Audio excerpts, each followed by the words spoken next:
नमस्कार दोस्तों, आज हम विनोद कुमार शुक्ल जी द्वारा लिखित उपन्यास दीवार में एक खिड़की रहती थी का भाग 7 पढ़ेंगे। तो चलिए आगे की कहानी शुरू करते हैं। सुबह इस अंधेरे को भूल रही थी। इस हो रही सुबह को क्या रघुवर प्रसाद याद दिलाएं चिल्लाकर कि इस हाथी के आकार के अंधेरे को तुम भूल गई हो। पर रघुवर प्रसाद सोचते रहे और पूरी सुबह हो गई। पूरी सुबह में यह सचमुच का हाथी था। हाथी पर साधु नहीं था। तब तक सोनसी उठकर आ गई थी। उसने भी हाथी को देखा। साधु हाथी छोड़कर चला गया। हो सकता है, सोनसी ने कहा। उसे अभी पूरा विश्वास था कि साधु पास की ही गली में हो। फिर उसने आशा छोड़ दी। एक न एक दिन तो यही होना था। पड़ोसियों को मालूम होगा तो गुस्सा होंगे। अभी साधु के आने की आशा है। मुझे नहीं है। तोते का पिंजड़ा उसने पड़ोसी को दे दिया। पिंजड़ा हम रख लेते। हाथी कैसे संभालेंगे? हाथी की देखभाल मैं कर लूँगी, तुम चिंता मत करो, सोनसी ने कहा। हाँ, मिलकर देखभाल करेंगे। पता लगाकर वन विभाग को हाथी दे देंगे। वन विभाग तक हाथी कैसे ले जाएंगे? वन विभाग वालों को यही बुला लेंगे, वे हाथी ले जा सकेंगे। अच्छा, तुम मुंह हाथ धोकर तैयार हो जाओ। पहले तुम तैयार हो जाओ, मैं यहाँ देखता हूँ। कुछ नहीं होगा, देखना क्या। चलो उठो। सोनसी ने रघुवर प्रसाद को हाथ पकड़कर उठाया। दरवाज़ा खुला रखा गया था ताकि आते जाते हाथी को देखा जा सके। रघुवर प्रसाद आकर हाथ मुंह धो रहे थे। वे सोचते जा रहे थे कि अभी सुबह हाथी के लिए क्या करें। चाय बन गई, सोनसी ने कहा। रघुवर प्रसाद अंदर गए। चाय लेकर वे दरवाजे के पास देहरी पर बैठ गए। देहरी पर मत बैठो, अम्मा मना करती हैं। शाम के लिए मना करती हैं कि कुबेर बेरा है। यह समय तो सुबेरा है। हाँ, साधु हम लोगों को हाथी की देखभाल सिखा देता तो अच्छा था, चाय पीते हुए रघुवर प्रसाद ने कहा। सोनसी अपनी चाय लेकर वहीं बैठ गई। तुम 4 बाल्टी पानी से पहले हाथी को नहला देना, सोनसी ने कहा। फिर हंसिया लेकर पेड़ की डाल काट लेना। आज महाविद्यालय की छुट्टी कर लूँगा। साधु कहाँ रहता है ये भी तो नहीं मालूम। शायद बीमार हो। बीमार होता तो घर पर हाथी रखता, यहाँ क्यों छोड़ कर जाता। वह अपनी देखभाल कर लेगा, पर हाथी की देखभाल करते नहीं बनेगा। चाय पीकर मैं देखता हूँ कि पेड़ पर छुपकर बीड़ी पीने वाला लड़का बैठा है या नहीं। उससे पूछेंगे कि उसने साधु को हाथी लाते हुए देखा था। साधु किधर गया? इतनी सुबह लड़का नहीं आया होगा। बीड़ी पीने की तलब लगी होगी तो शायद आया होगा। उस लड़के से कहना कि वह यहाँ नीम के पेड़ पर बैठा रहे, यहाँ हाथी की देखभाल भी हो जाएगी। मैं उससे पूछूंगा। हाथी को तो वहाँ से देखा जा सकता है। रघुवर प्रसाद हाथी की नज़र बचाकर निकलना चाहते थे। पीछे हाथी आ सकता था। तभी सोनसी ने कहा, सुनो। वह रुक गए। हंसिया भी साथ ले जाओ। उससे कहना कि वो पेड़ की डाल हंसिया से काट दे तो अच्छा हो। पेड़ पर तो चढ़ा ही है, तुम पेड़ की डाल यहाँ ले आना। हाँ, यह ठीक रहेगा। सोनसी से हंसिया लेकर रघुवर प्रसाद सड़क के किनारे से बढ़े। पैजामा बनियान पहने थे, परंतु हाथी ने उनको देख लिया। हाथी धीरे धीरे चलते हुए उनके पीछे हो लिया। सोनसी देख रही थी, वह डरी नहीं। पेड़ पर चढ़े हुए लड़के ने रघुवर प्रसाद को बताया कि हाथी इनके पीछे आ रहा है। रघुवर प्रसाद ने मुड़कर देखा। वे पेड़ के नीचे गए। उन्होंने लड़के से पूछा, तुम यहाँ कब से हो? मैं यहाँ बहुत पहले से हूँ, नींद खुल गई थी। साधु को हाथी छोड़कर जाते हुए देखा? हाँ, उसने हाथी को प्यार किया था। किधर गया? इधर, उसने इशारे से किया। अच्छा, तुम हाथी के लिए पेड़ की पतली डाल तोड़ सकोगे? हाथी भूखा है, मैं हंसिया लाया हूँ। लड़का पेड़ से थोड़ा नीचे उतरा। रघुवर प्रसाद ने हाथ ऊंचा कर उसे हंसिया पकड़ाया। वह फिर चढ़ गया। हाथी वहां आ गया था। लड़का पेड़ की डाल काट कर गिराने लगा। रघुवर प्रसाद पीछे हट गए थे। पेड़ की डालों को देख हाथी समझ गया कि यह उसके लिए है। हाथी उसकी तरफ बढ़ा। हाथी को खाता देखकर रघुवर प्रसाद खुश हो गए। पेड़ पर चढ़ा लड़का भी खुश था। उधर सोनसी भी बहुत खुश थी। वह गुनगुना रही थी और थोड़ा थिरक रही थी। सड़क अभी तक सुनसान थी। दूर से रेलगाड़ी के आने की आवाज़ सुनाई दे रही थी। सुबह का सब कुछ सुनाई और दिखाई देने लगा था। हाथी के खाने का जब तक जुगाड़ नहीं था, सुबह में रुकावट थी। सोनसी वहाँ आ गई, डाल को अपने हाथ से हाथी को खिलाने लगी। बस हो गया, रघुवर प्रसाद ने लड़के से कहा। लड़का नीचे उतर आया। वह अपने हाथ से हाथी को खिलाने लगा। रघुवर प्रसाद भी खिलाने लगे थे।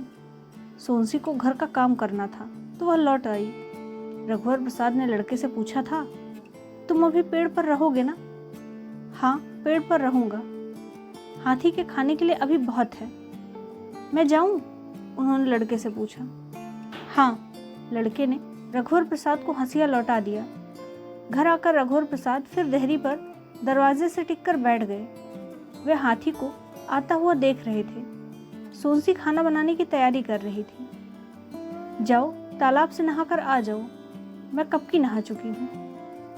मैं हाथी को देख रहा हूँ, वह क्या करता है।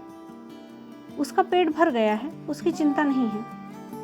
इधर उधर न चला जाए, गड़बड़ तो नहीं होगी?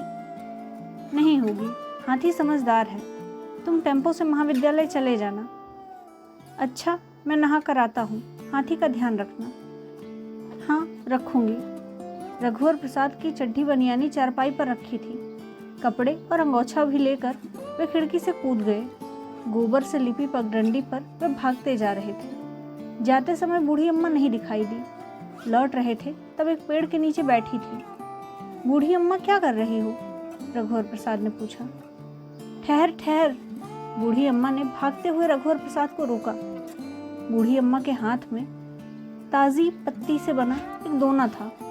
उसमें 2 बतासे थे। बूढ़ी अम्मा ने गरम गरम इसे चुआया था। बतासे से ताज़ी गंध आ रही थी। इसे खा ले। बूढ़ी अम्मा ने बतासा तोड़कर रघुवर प्रसाद को खिलाया। ले जा, सोनसी को दे देना। दोना पकड़ाते हुए बूढ़ी अम्मा ने कहा। रघुवर प्रसाद दोना लेकर भागे। आधा बतासा रास्ते में फिर खाया। कमरे के अंदर घुसते हुए उन्होंने दरवाजे से देखा, हाथी नीम के पेड़ के नीचे खड़ा था। सोनसी को दोना पकड़ाते हुए उन्होंने कहा, बूढ़ी अम्मा ने दिया है, खा लो। मैंने खा लिया। सोनसी ने आधा बतासा खाया और आधा बचा बतासा रघुवर प्रसाद को दिया तो उन्होंने खा लिया। पड़ोस में ताला बंद था, इसलिए अच्छा था। घर के सामने एक छुट्टा हाथी से खतरा हो सकता था। उसकी हल्की टक्कर से दीवार भर भर गिर सकती थी। उसकी समझदारी पर एक सीमा तक विश्वास किया जा सकता था। जो समझदारी थी वह सिखाई हुई समझदारी थी। इस सिखाई हुई समझदारी पर ही विश्वास किया जा सकता था। इसके अलावा जो था उस पर विश्वास नहीं था। हाथी पेड़ के नीचे खड़ा हुआ चुपचाप था, साधु नहीं था। रघुवर प्रसाद तो नहा चुके थे। उन्होंने सोनसी से कहा, हाथी नहीं नहाया? तालाब ले जाते तो अच्छा था। महाविद्यालय के आगे के तालाब में वह नहाता है।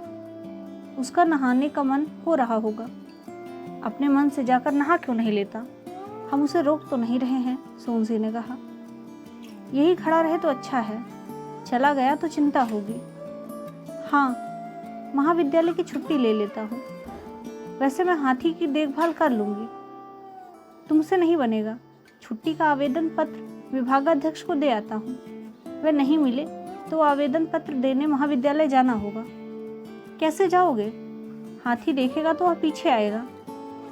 उनका घर भीड़ भाड़ वाले मोहल्ले में है। हाथी का वहाँ जाना ठीक नहीं है। छुट्टी का आवेदन पत्र लिखने के बाद रघुवर प्रसाद ने दरवाजे से झांक कर हाथी को देखा।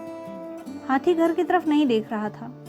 सड़क की इक्का दुक्का हलचल पर उसका ध्यान था। मैं जा रहा हूँ, उन्होंने धीरे से कहा। हल्के से दरवाज़ा खोला, पैर दबाकर घरों के किनारे किनारे वे चले। कुछ दूर जाने के बाद देखा कि हाथी वहीं खड़ा था। तेजी से विभागाध्यक्ष के घर की ओर वे बढ़े। मन हुआ कि दौड़ते जाएं तो समय बचेगा। आवेदन पत्र कमीज के ऊपर की जेब में था। वे दौड़ने लगे। जेब के चिल्लर बज रहे थे और दौड़ने से गिर जाने का भय भी था, इसलिए बाएं हाथ से वे जेब दबाए हुए दौड़ रहे थे। विभागाध्यक्ष जलेबी का पूड़ा पकड़े सड़क की दूसरी ओर से घर आ रहे थे। रघुवर प्रसाद को उन्होंने दौड़ते हुए देखा। उन्हें लगा कि क्या बात है। रघुवर प्रसाद ने विभागाध्यक्ष को नहीं देखा था। वे विभागाध्यक्ष के घर की ओर मुड़े तो उन्होंने आवाज़ दी, रघुवर प्रसाद, रघुवर प्रसाद। रघुवर प्रसाद ने आवाज़ नहीं सुनी। पास के एक आदमी जा रहा था। वह समझ गया कि दौड़ने वाले को ही आवाज़ दी जा रही है। ना तो वह रघुवर प्रसाद को जानता था, ना ही विभागाध्यक्ष को। सहायता की दृष्टि से उसने रघुवर प्रसाद से कहा, रघुवर प्रसाद। सुनकर रघुवर प्रसाद ठहर गए। वे विस्मय से आदमी को देख रहे थे। आपको बुला रहे हैं, उसने विभागाध्यक्ष की ओर इशारा किया। रघुवर प्रसाद ने विभागाध्यक्ष को देखा तो विभागाध्यक्ष ने हाथ उठाया। क्या बात है रघुवर प्रसाद? चिंतित से विभागाध्यक्ष ने पूछा। आज की छुट्टी का आवेदन पत्र देना था सर। सब ठीक तो है ना? रघुवर प्रसाद कुछ कहते कहते रुक गए। चलो घर पर बैठते हैं, जलेबी ठंडी हो रही है। नहीं सर, मुझको जल्दी है। किस बात की जल्दी? कुछ नहीं सर, आवेदन पत्र उन्होंने विभागाध्यक्ष को दे दिया। जलेबी नहीं खाओगे? नहीं सर। छुट्टी लेकर क्या खिड़की के पीछे घूमने जाओगे? नहीं नहीं सर। अच्छा, थोड़ी देर में मैं तुम्हारे घर आता हूँ। नहीं सर, सब ठीक है। सब ठीक है तो छुट्टी क्यों ले रहे हो? विभागाध्यक्ष ने कहा। वैसी बात नहीं है, कहकर रघुवर प्रसाद तेजी से मुड़कर 2 कदम बाद उन्होंने सर कहा। यह सर उन्हें पहले कही हुई बात के साथ कहना था कि बात है पर वैसी बात नहीं है सर, जो कहने से छूट गया था। बाद में निकले सर के कारण विभागाध्यक्ष ठहर गए थे कि रघुवर प्रसाद कुछ कहेंगे। इस सर को उन्होंने कुछ कहेंगे का पहला कहा हुआ शब्द समझा। रघुवर प्रसाद बिना कहे चले गए। विभागाध्यक्ष ने सोचा कि रघुवर प्रसाद झंझट में हैं। वे पूछेंगे कि सर कहने के बाद उन्होंने आगे क्यों नहीं कहा। लौटते समय भी रघुवर प्रसाद कुछ दूरी तक दौड़ते हुए गए थे, फिर थक जाने के कारण नहीं दौड़े। बाद में वे धीरे धीरे लौटे। उन्हें हाथी दूर से ही दिख गया था। वे अभी भी कुछ छुप कर लौट रहे थे। हाथी ने रघुवर प्रसाद को देख लिया था। वह रघुवर प्रसाद की तरफ नहीं बढ़ा। शायद हाथी ने सोचा होगा कि रघुवर प्रसाद उससे दूर नहीं जा रहे हैं, पास आ रहे हैं। कितने दिन हो गए हैं में ही रहने देना चाहिए। दिन को गिनती में नहीं समझना चाहिए, किसी को भी नहीं। गिनती 4 दीवारी की तरह है जिसमें सब मिट जाता है। अंतहीन जैसे कभी गिनती में अंत हो जाता है। जो गिना नहीं गया उसका विस्तार अनंत में रहता है कि वह कभी भी कहीं भी है, चाहे कितना छोटा या क्यों ना हो। अभी सुबह से घर के सामने का हाथी कब से हो गया है। सुबह बीती थी, यह ऐसे बीती थी कि रोज़ की सुबह लग रही थी। रघुवर प्रसाद हाथी को हमेशा की तरह देख रहे थे। हाथी ने रघुवर प्रसाद को हमेशा की तरह देखा होगा। सोनसी हमेशा की तरह घर का काम करते हुए हाथी को देख जाती थी। स्वाभाविक तौर पर उसकी मन स्थिति ऐसी थी कि वह खुशी से भरी रहती। हाथी का सुख हाथी की चिंता से बड़ा था।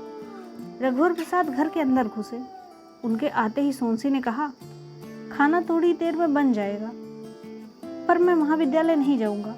छुट्टी का आवेदन पत्र मैंने विभागाध्यक्ष को दे दिया है। भूख नहीं लग रही? लग रही है, गरम गरम खा लेना। तुम नहीं खाओगी? सब काम करने के बाद खाऊंगी। मैं तुम्हारे साथ खाऊंगा। घर का सब काम तुम्हारे खाने के बाद खत्म होता है। विभागाध्यक्ष से रहा नहीं गया कि वह रघुवर प्रसाद झंझट में होंगे। कुछ कहा नहीं, इसलिए रघुवर प्रसाद के घर उन्हें जाना चाहिए।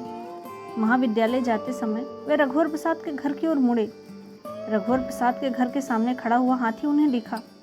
उन्होंने सोचा था यदि खास बात नहीं हुई तो रघुवर प्रसाद को स्कूटर पर महाविद्यालय ले जाएंगे, परंतु हाथी था। रघुवर प्रसाद छुट्टी लेकर हाथी से घूमने जा रहे हैं क्या? रघुवर प्रसाद और सोनसी दरवाजे पर बैठे थे। रघुवर प्रसाद ने विभागाध्यक्ष को देखा तो उठकर खड़े हो गए। सोनसी भी खड़ी हो गई। विभागाध्यक्ष स्कूटर खड़ा कर रहे थे तो रघुवर प्रसाद ने चिल्ला कर कहा, वहाँ नहीं, दूर रखिए और दूर, संभल कर आइए। साधु नहीं है, अकेला हाथी है। हाथी से दूर स्कूटर खड़ा कर विभागाध्यक्ष किनारे से रघुवर प्रसाद के पास आए। साधु कहाँ गया? विभागाध्यक्ष ने पूछा। नहीं है, हाथी छोड़कर चला गया, रघुवर प्रसाद ने झेपते हुए कहा। क्या इसलिए छुट्टी ले रहे हो? जी सर, हाथी की देखभाल के लिए। कब तक देखभाल करोगे?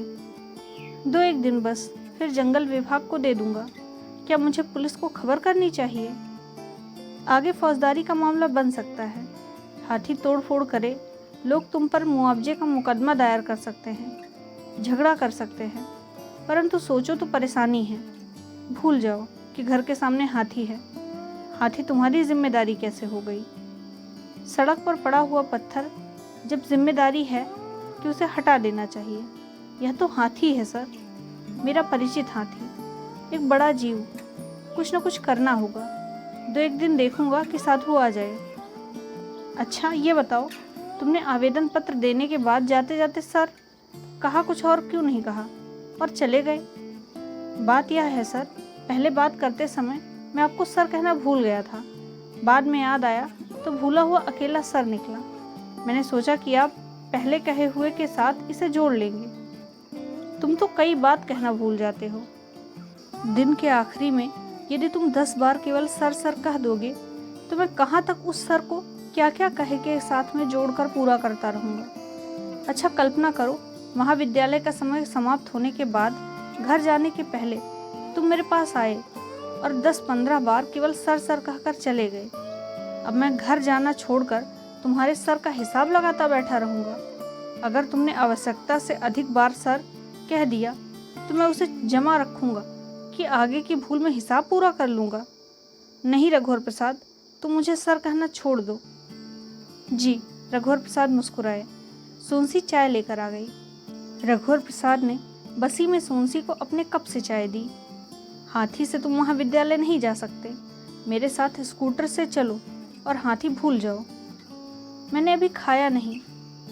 डब्बा ले चलो, विभागाध्यक्ष ने कहा। सोनसी ने डब्बा तैयार किया। रघुवर प्रसाद का मन नहीं हो रहा था कि सोनसी कठिनाई में न पड़ जाए। मैंने छुट्टी का आवेदन पत्र दिया है। रघुवर प्रसाद आखिरी में सर कहना चाहते थे पर नहीं कहा। मैं इसे फाड़ देता हूँ। विभागाध्यक्ष ने आवेदन पत्र फाड़ दिया। फिर वह खिड़की के पास गए। खिड़की से सिर निकाला, इधर उधर देखा। उन्होंने गहरी सांस खींची। चलो, विभागाध्यक्ष ने कहा। चलिए, डिब्बा लेकर रघुवर प्रसाद ने कहा। रघुवर प्रसाद के जाने के बाद खिड़की की तरफ गाय आई। एक रोटी गाय को देने के बाद एक रोटी लेकर सोनसी हाथी के पास गई। दोनों हथेलियों पर रख हाथ फैला दिया और रोटी हाथी को दी। हाथी रोटी उठा रहा था पर सोनसी ने आंख बंद नहीं की। उसे सूंड का स्पर्श हुआ था। वह खाना खाने बैठी तो पेड़ पर छिपकर बीड़ी पीने वाला लड़का आया। सोनसी पहले उसे पहचानी नहीं। वह हमेशा पेड़ पर दिखा था। अपने हाथ से हाथी को खिलाने वह पेड़ के नीचे उतरा था, तब धरती पर दिखा था। हाथी के लिए डंगाल काट दूं? उसने सोनसी से पूछा। 12-13 साल का लड़का था। कमीज और खाकी हाफ पैंट पहना था। दुबला पतला, आंख बड़ी थी, बाल तेल से चुपड़े, कंघी किए हुए था। खाना खाएगा? सोनसी खाना लेकर बैठी थी। रोटी है? उसने पूछा। भात है, सोनसी ने कहा। एक बड़ी टठुलिया में सोनसी ने उसे भात, हरी मिर्ची, थोड़ा सा प्याज और चुटकी भर नमक दिया। यही वह अपने लिए लेकर बैठी थी। साग नहीं है। वह हबड़ हबड़ खा रहा था। धीरे खाओ, सोनसी ने कहा। सोनसी की तरफ देखकर वह धीरे खाने लगा। दरवाज़ा खुला था। सोनसी जहाँ बैठी थी वहाँ से हाथी दिख रहा था। फिर हाथी दिखना कम हो गया। थोड़ा हिस्सा सूंड का दिख रहा था। सोनसी खाते खाते सरक गई। अब करीब आधा हाथी उसे दिखने लगा। छुपकर बीड़ी क्यों पीते हो? सोनसी ने पूछा। दादा मारता है। मत पिया कर, सोनसी ने समझाया। ठठुलिया में उसका भात खत्म हो गया था। वह सिर झुकाए नमक चाट रहा था। भात और दूं? हाँ, दे दो, उसने कहा। उसे बहुत भूख लगी थी। जब तक उसका बाप घर पर रहता वह घर नहीं जाता था। घर के सामने दरवाजे के पास डंडा दीवार से टिका दिखता था तो वह समझ जाता था कि बाप घर में है। जब डंडा नहीं रहता तब वह घर में घुसता। उसका बाप राउत था। वह घर घर दूध दूहता और गाय बैल चराने दूर निकल जाता। बाप को यह पता था कि उसके डर से लड़का घर नहीं आता, इसलिए वह अधिक से अधिक समय घर से बाहर रहने का प्रयत्न करता। भूल से घर आ जाता और लड़का वहाँ होता तो लड़का पीछे आंगन की दीवार फांद कर भाग जाता। अकेला लड़का था। उसकी दोनों लड़की छुटपन में मर गई थी। लड़के के भागने के बाद भी उसका बाप घर पर नहीं रुकता था। उसे लगता कि लड़का कहीं से छुपकर उसे देख रहा होगा कि जब दादा घर से बाहर जाए तो वह घर में घुस सके। बाहर जाते समय वह खांसता, लड़के को दाई से चिल्लाकर कुछ बोलता। मैं घर देर से लौटूंगा, यह जरूर बोलता था।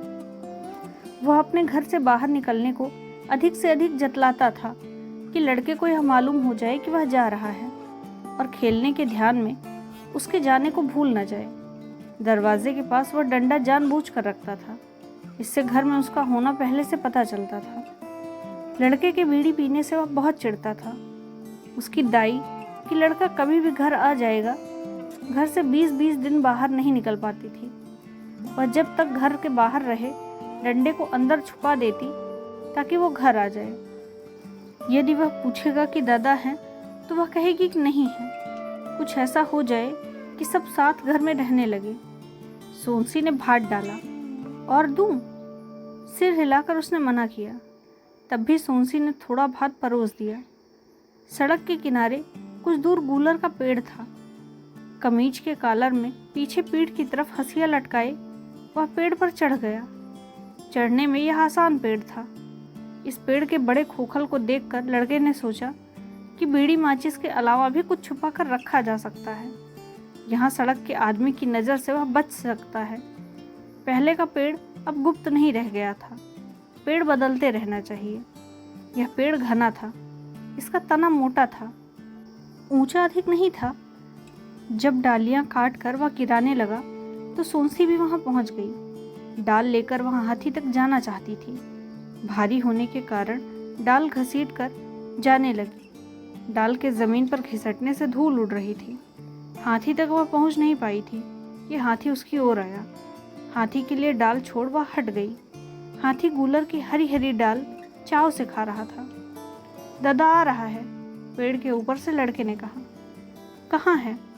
डंडा लेकर आ रहा है।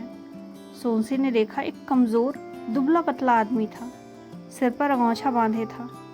आजू बाजू इधर उधर देखता जा रहा था। शायद अपने लड़के को ढूंढ रहा था।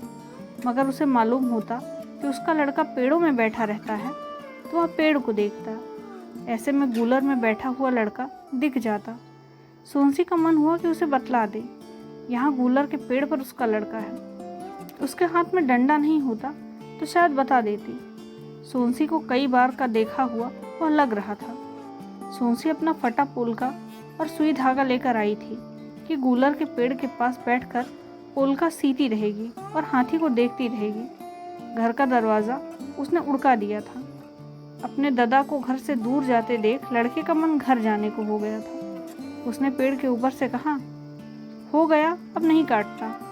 हंसिया उसने नीचे गिराया। नीचे उतरते ही वह घर की तरफ भागा। उसने सोनसी से चिल्ला कर कहा था, घर जा रहा हूँ। सोनसी ज़मीन पर पड़ा हंसिया उठा रही थी। हाथी गूलर के पेड़ के नीचे डालों को खा रहा था। सोनसी हटकर एक पत्थर पर बैठकर पोलका सीने का काम कर रही थी। हाथी को ताकते हुए उसे छोटू की याद आने लगी। वह जिम्मेदारी से हाथी देखने का काम कर रही थी। देखने के अतिरिक्त वह और क्या कर सकती थी? खाली समय में उसे घर की बहुत याद आने लगी थी। याद में उसे अपने पिता रघुवर प्रसाद के पिता जैसे दिखते थे। वह अपनी माँ को याद करती थी और रघुवर प्रसाद की माँ को ध्यान में देखती। स्वप्न में वह यहाँ के नीम के पेड़ के पास मायके के मुनगे के पेड़ को देखती। मायके के आंगन में ससुराल के बीच कोठरी होती जिसमें रघुवर प्रसाद और छोटू का जन्म हुआ था। मायके के आंगन में लगी तुरई की बेल ससुराल के छप्पर पर फैली रहती। रघुवर प्रसाद के लिए इस बेल की तुरई का साग यहाँ बनाते हुए अपने को देखती। दोपहर को जागती तो सबकी याद आती। नींद में होती तो खुद याद में चली जाती। नींद में उसे याद नहीं आती थी। नींद में वह याद को पा जाती थी। अधनींद में उसे लगता था कि उसे पुत्री साला जाना है और अब तक बस्ता नहीं जमाई है। वह जागती हो या नींद में, संसार में जहाँ तक उसका हाथ पहुँचता उसे अपने हाथ से, और जहाँ हाथ नहीं पहुँचता उसे मन ही मन संवारती। गाँवों के घर के बीच कोठरी में ब्याह के बाद उसे रघुवर प्रसाद के साथ बसाया गया था। उस बीच कोठरी के दरवाजे में अंदर सांकल नहीं था। दोनों के बीच संकोच की ठोस दीवार रहती थी। इस दीवार की सेंध से दोनों एक दूसरे को टटोल कर एक दूसरे का स्पर्श चुरा रहे होते थे। स्पर्श का अनजाना सुख इस तरह था जो किसी और तरह का नहीं था। सोनसी को बीच कोठरी में ले जाते समय रघुवर प्रसाद की माँ ने बताया था कि दरवाजे के अंदर सांकल नहीं है, पर वह बाहर से सांकल लगा देगी। सोनसी उस रात से यह बताने को होकर अभी तक बता नहीं पाई थी। पोलका का सीना कब का हो चुका था, हाथी का पेट भी भर गया हो। वह उठी और घर पर आई। हाथी पीछे पीछे आया था और नीम के पेड़ के नीचे खड़ा हो गया था। यह देख वह एक छोटी बच्ची की तरह मुस्कुराई। विभागाध्यक्ष ने प्राचार्य को बताया था कि साधु ने रघुवर प्रसाद के घर के सामने हाथी को लावारिस छोड़ दिया है। लावारिस साइकिल से रघुवर प्रसाद को मुक्ति मिल गई। विभागाध्यक्ष ने कहा, रघुवर प्रसाद साइकिल रखे होते तो हाथी से उनको पहले मुक्ति मिल जाती। आचार्य ने कहा, जी हाँ। विभागाध्यक्ष ने कहा, रघुवर प्रसाद से कहेंगे कि वे हाथी की रिपोर्ट लिखा दें, और जब हाथी की रिपोर्ट लिखाएं तो साइकिल की भी लिखवा दें। महाविद्यालय में छोड़ी गई साइकिल से रघुवर प्रसाद को अलग रहना चाहिए। हाँ, ठीक कहते हो, प्राचार्य ने कहा। कार्यालय का बाबू साइकिल की रिपोर्ट लिखा देगा और हाथी की रघुवर प्रसाद, दोनों साथ चले जाएं और अलग अलग रिपोर्ट लिखा दें। रघुवर प्रसाद हाथी को लावारिस नहीं मानते। किस लिए? उनका कहना है कि हाथी साधु का है और यह सबको मालूम है। उसने तो हाथी को लावारिस छोड़ दिया है ना। साइकिल के लावारिस की जानकारी नहीं है। साधु ने हाथी को रघुवर प्रसाद के विश्वास पर छोड़ा है, ऐसा उनका कहना है। धोखे से छोड़ा है। रघुवर प्रसाद मुश्किल में पड़ गए। उनकी सहायता करनी चाहिए। रघुवर प्रसाद ने हाथी की देखभाल के लिए आज की छुट्टी का आवेदन पत्र दिया था, परंतु मैंने फाड़ दिया। हाथी रघुवर प्रसाद की जिम्मेदारी कैसे हो गई, यह समझ में नहीं आता। पूछना नहीं था। रघुवर प्रसाद ने कहा कि हाथी एक जीव है, वह महाविद्यालय आना जाना उस पर करते रहे। रघुवर प्रसाद को बुलाइए, उसी से बात करते हैं। रघुवर प्रसाद आधे दिन का अवकाश का आवेदन पत्र विभागाध्यक्ष की टेबल पर रखकर चले गए थे। विभागाध्यक्ष उस समय प्राचार्य के कमरे में थे। विभागाध्यक्ष आवेदन पत्र लेकर प्राचार्य के कमरे में आए और कहा, रघुवर प्रसाद आधे दिन की छुट्टी का आवेदन पत्र देकर घर चले गए हैं। इस आवेदन पत्र का क्या करें? रघुवर प्रसाद का आवेदन पत्र तो फाड़ देते हैं, प्राचार्य ने कहा। जी हाँ, विभागाध्यक्ष ने कहा। आवेदन पत्र उन्होंने फाड़ दिया। कागज फेंकने की टोकनी विभागाध्यक्ष की तरफ थी। बीच में टेबल था। लाइए, मुझे दीजिए। प्राचार्य ने हाथ बढ़ाया तो विभागाध्यक्ष ने फटे टुकड़ों को पकड़ाया, जिसे टोकनी में डालकर वे काम में लग गए। लौटकर विभागाध्यक्ष भी अपने काम में लग गए। उन्हें रघुवर प्रसाद की कक्षा भी पढ़ानी थी। टेम्पो रघुवर प्रसाद को सड़क पर जाते ही मिल गया था। टेम्पो में एक बूढ़ा था और 5 औरतें। 4-5 टोकनी से टेम्पो भरा था। नीचे पैर रखने की थोड़ी भी जगह थी और टोकनियों में करेले भरे थे।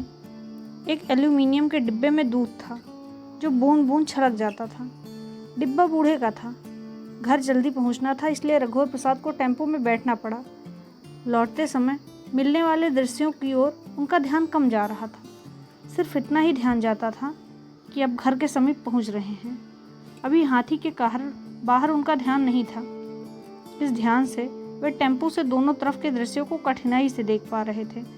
टेम्पो से उतरते ही वे भागते चले। जब उनको नीम के पेड़ के नीचे हाथी दिख गया, तब धीरे धीरे और सुस्ताते हुए चले। सोनसी दरवाजे के पास बैठी थी, चावल बिन रही थी। सोनसी को रघुवर प्रसाद का आना मालूम नहीं था। आने की संभावना भी नहीं मालूम थी। वे जल्दी लौट आने की खुशी को सोनसी तक अपने पहुंचने से पहले पहुंचा देना चाहते थे। सोनसी, वे चिल्लाए।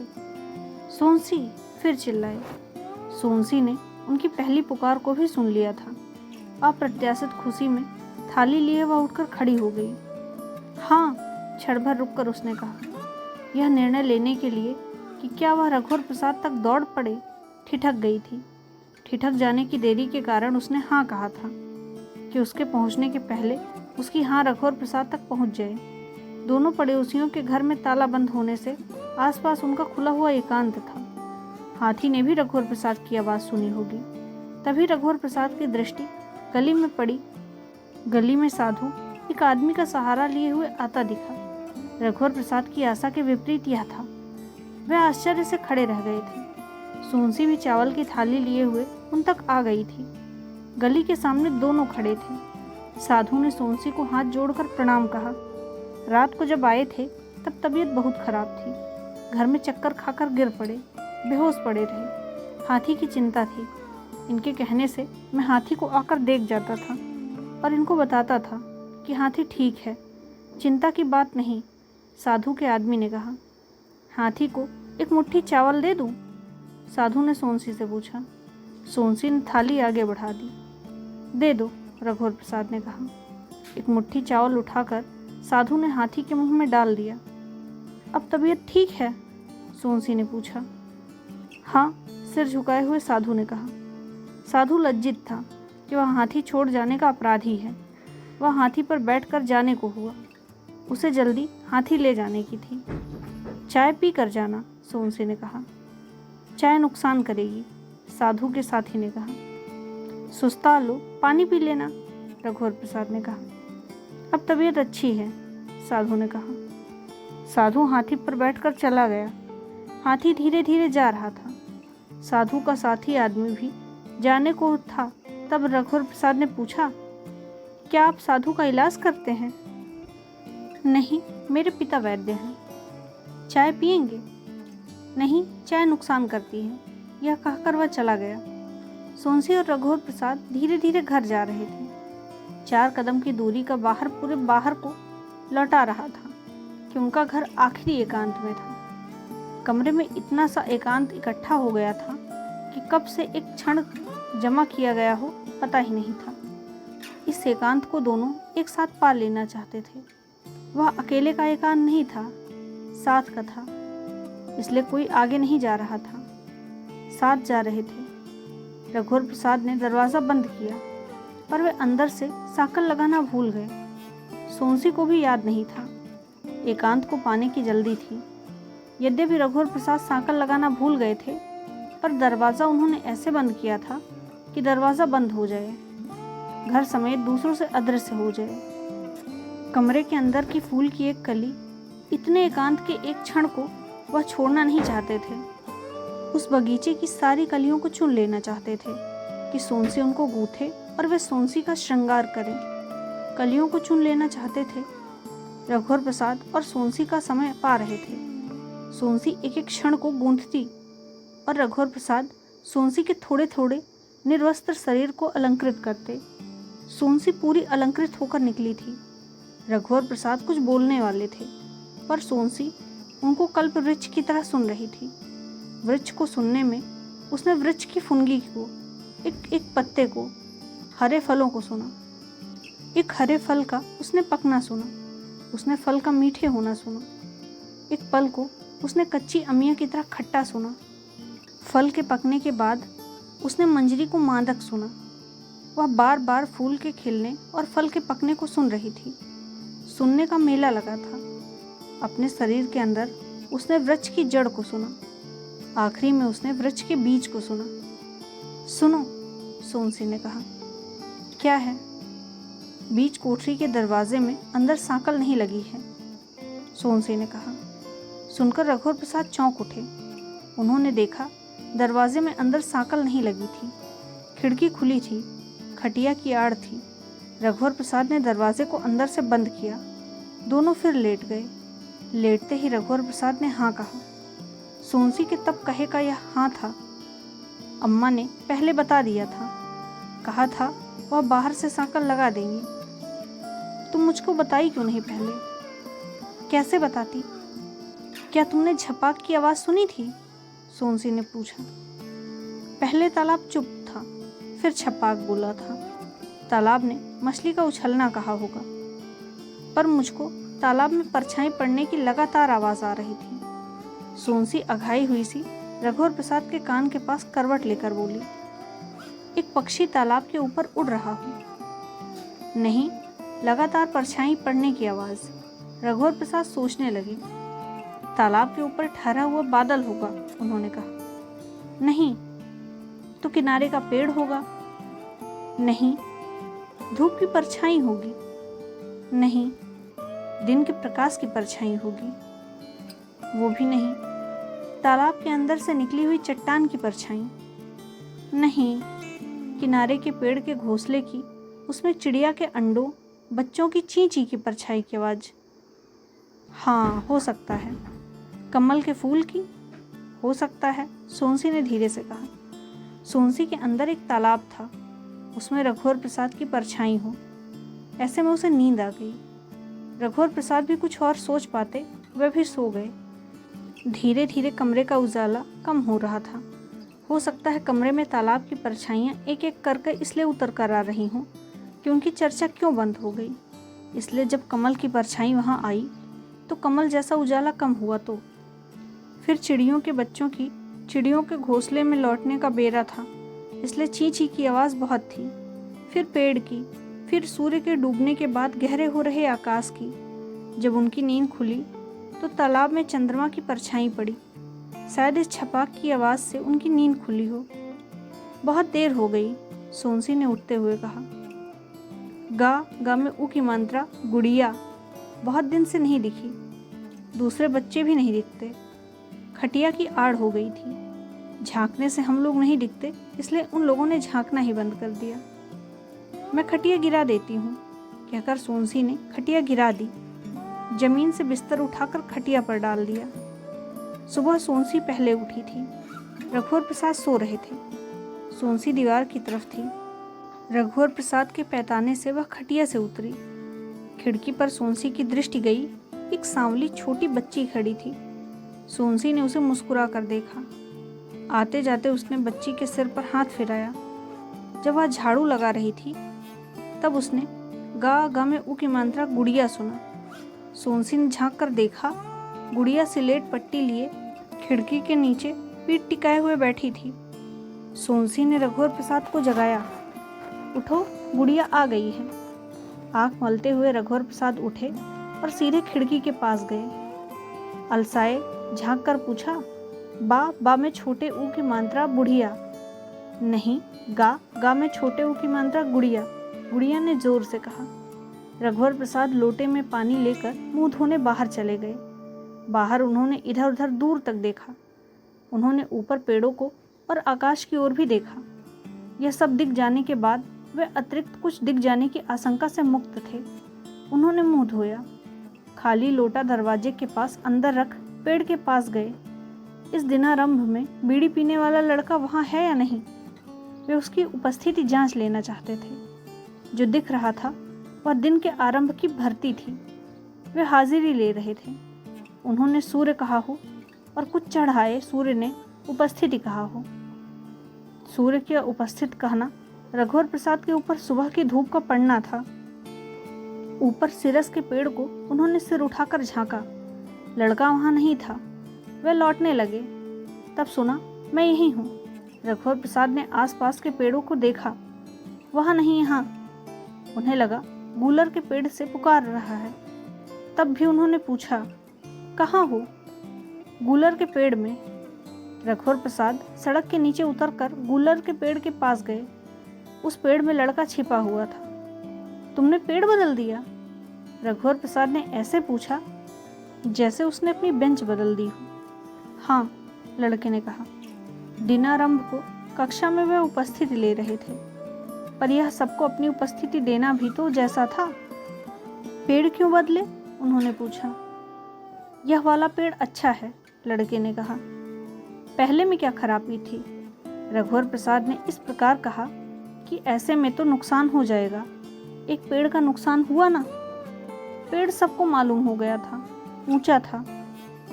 यह पेड़ मुझको मालूम हो गया। किसी को बताना मत, बाद में दूसरे पेड़ में चला जाऊंगा। मैं नहीं बताता। मैंने पेड़ को किसी को नहीं बताया, पर इस पेड़ को नहीं बदलना। आगे की कहानी अगले भाग में। धन्यवाद।